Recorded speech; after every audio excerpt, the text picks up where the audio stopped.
नमः संस्कृता मित्रों, मैं पवन सर बीएसआर की ऑनलाइन क्लास के अंतर्गत आज आपके सामने लेकर के आया हूं। जो शेष हमारे सूत्र रह गए हैं, तो आप देखेंगे आज अगला सूत्र जो दिया गया व्याकरण शास्त्र के बड़े ही प्रमुख जो सूत्र हैं उनकी हम चर्चा कर रहे हैं। चलिए इसी क्रम में देखते हैं।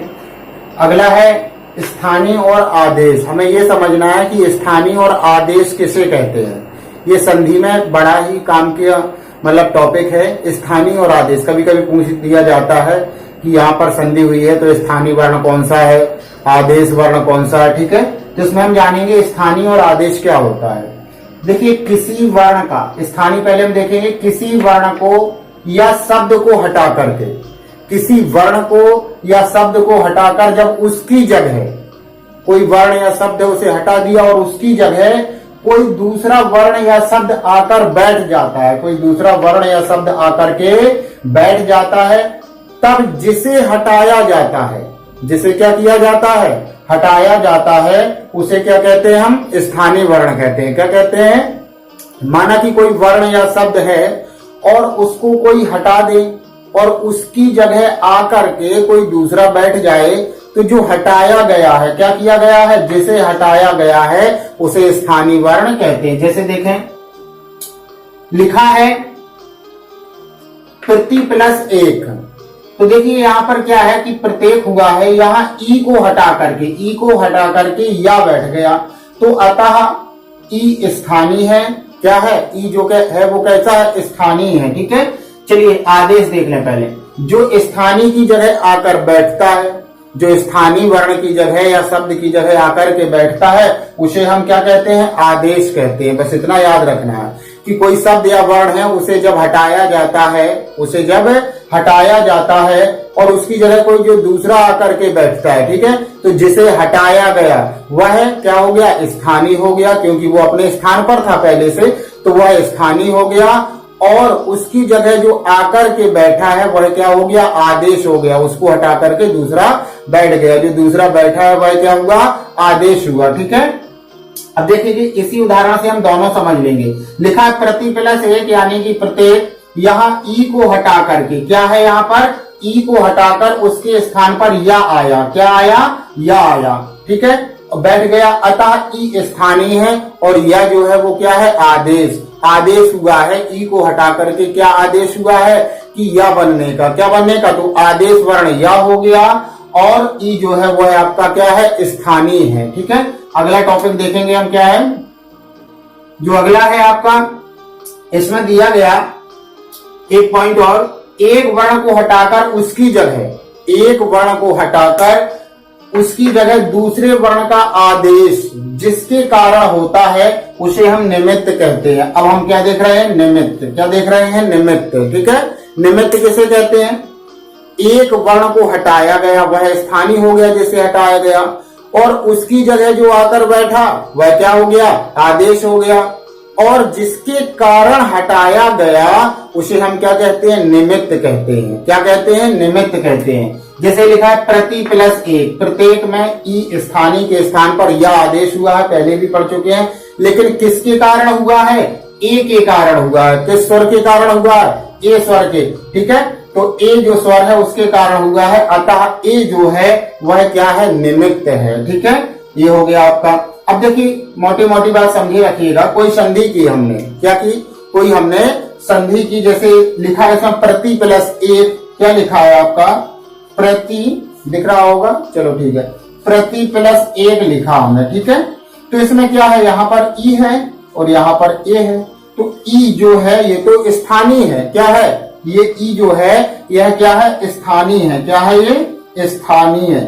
ठीक है, ये स्थानीय आपका वर्ण है ई, और जो आपका ए है ये निकला आपका निमित्त। क्या निकला, निमित्त, क्योंकि इसके कारण ही आपका ए बने, या बनेगा। क्या बनेगा, या। तो यह जो है ये आदेश है। क्या है, आदेश है। क्लियर हो गया।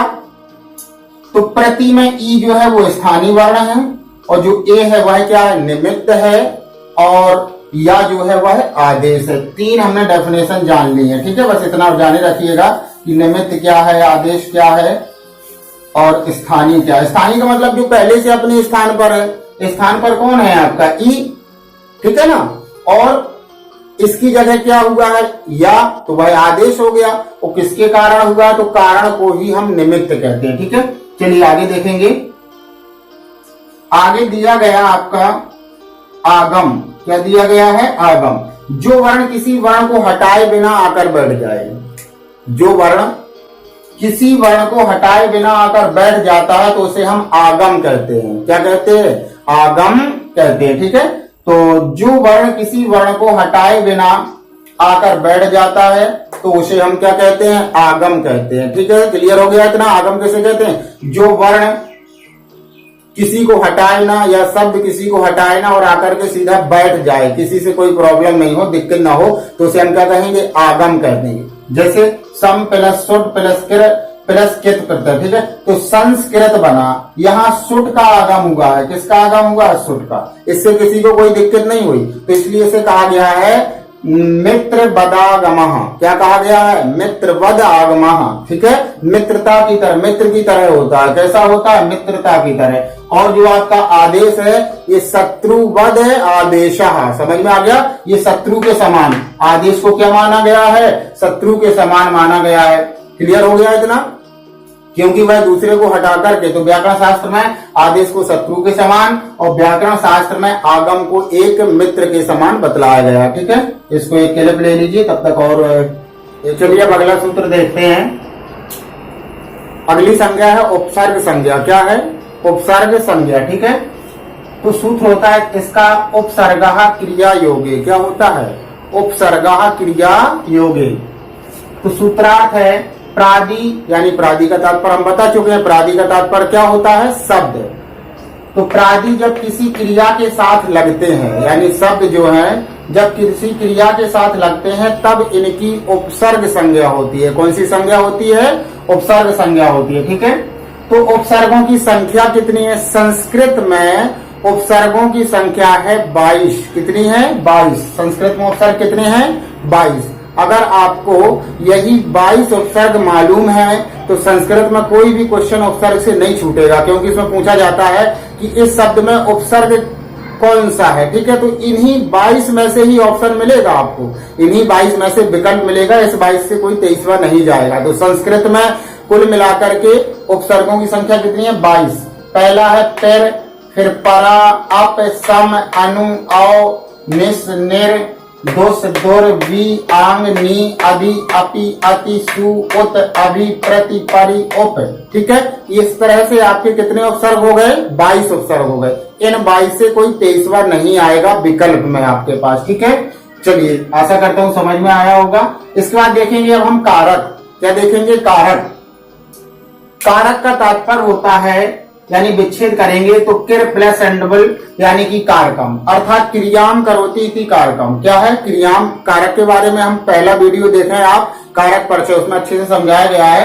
एक छोटे रूप में देख लीजिए। क्रियाम करोति इति कारकम, यानी जिनका क्रिया के साथ सीधा संबंध होता है, जिनका क्रिया के साथ सीधा संबंध होता है या क्रिया की सिद्धि में जो सहायक होता है उसे हम क्या कहते हैं, कारक कहते हैं। और कारकों की संख्या कितनी है, 6। पिछले वीडियो में भी बताया गया है, प्रथम वीडियो में कारकों की संख्या कितनी है, 6। इसमें कहने का तात्पर्य आपका किसे नहीं गिना गया, संबंध, संबंध और संबोधन को कारक नहीं गिना गया, क्योंकि इनका संबंध सीधा क्रिया से नहीं होता है। ठीक है, इसके बाद देखेंगे हम विभक्तियां। क्या देखेंगे, विभक्तियां। तो जिसके द्वारा कारकों और संख्याओं को विभक्त किया जाए, विभक्ति किसे कहते हैं, जिसके द्वारा कारकों या संख्याओं को विभक्त यानी कि बांटा जाए तो उसे हम क्या कहते हैं, विभक्ति कहते हैं। ठीक है, और संस्कृत में विभक्तियों की संख्या कितनी है, 7। सब लोग जानते हैं, बता भी चुका हूं मैं। संस्कृत में विभक्तियों की संख्या कितनी है, 7। प्रथमा से लेकर के प्रथमा, द्वितीया, तृतीया, चतुर्थी, पंचमी, षष्ठी, सप्तमी। ठीक है, और जो संबोधन है उसे नहीं गिना गया। क्यों नहीं गिना गया, क्योंकि संबोधन में जब मैंने शब्द रूप पढ़ाए हैं तो उसमें बताया है संबोधन में कौन सी विभक्ति होती है, प्रथमा विभक्ति होती है। ठीक है, इसलिए कहने का तात्पर्य है आपका विभक्तियां पूछी जाए कुल तो संस्कृत में विभक्तियों की संख्या कितनी है, 7। ठीक है, प्रथमा से सप्तमी तक। इसके बाद देखेंगे वचन। सब लोग जानते हैं संस्कृत में कितने वचन होते हैं, 3।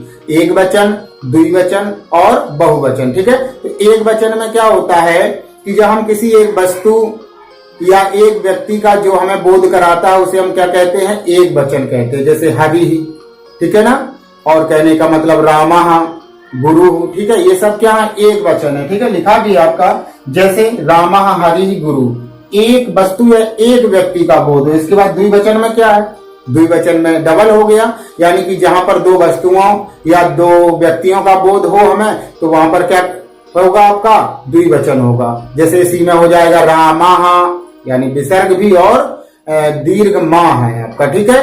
और इसके बाद हरि, ठीक है, क्लियर हो गया। इसके बाद आपका गुरु। इसके बाद बहुवचन क्या है, अब देखिए एक वचन में एक व्यक्ति या वस्तु का बोध, द्विवचन में दो व्यक्ति या दो वस्तुओं का बोध, और बहुवचन में दो से अधिक, यानी कि तीन होगा या तीन से अधिक भी संख्या होगी। ठीक है, या तो तीन संख्या होगी या तीन से अधिक संख्या होगी। तो तीन या तीन से अधिक वस्तुओं व्यक्तियों का बोध कराने के लिए बहुवचन का प्रयोग करते हैं। ठीक है, जैसे बालका आपने रूप पढ़े होंगे, और हरिया, हरिया हरिन हरि भी बहुवचन में जा रहा है ना, और गुरवाह गुरुन गुरु भी। ठीक है, तो ये कहने का तात्पर्य आपका सीधा सीधा जाने रखिए, जहां एक वस्तु का बोध हो वहां पर, या एक व्यक्ति का बोध हो एक वचन, जहां पर दो व्यक्ति या दो वस्तुओं का बोध हो तो वहां पर द्विवचन, और जहां पर दो से अधिक अर्थात कह सकते हैं तीन, क्या कह सकते हैं, तीन या तीन से अधिक भी संख्या हो, चाहे व्यक्ति हो चाहे वस्तु हो, तो वहां पर क्या होगा, आपका बहुवचन होगा। ठीक है, बस आज के वीडियो में इतना ही। अगले वीडियो में पुनः फिर से मिलते हैं। बस एक वीडियो और बचा है आपका, हो सकता है एक ही वीडियो में पूरा कंप्लीट हो जाए आपका। तो इस तरह से आपकी सभी संज्ञा जो छोटे छोटे सूत्र हैं सभी कंप्लीट हो जाएंगे। तो अगले वीडियो में पुनः मिलते हैं, तब तक के लिए जय हिंद, वंदे मातरम।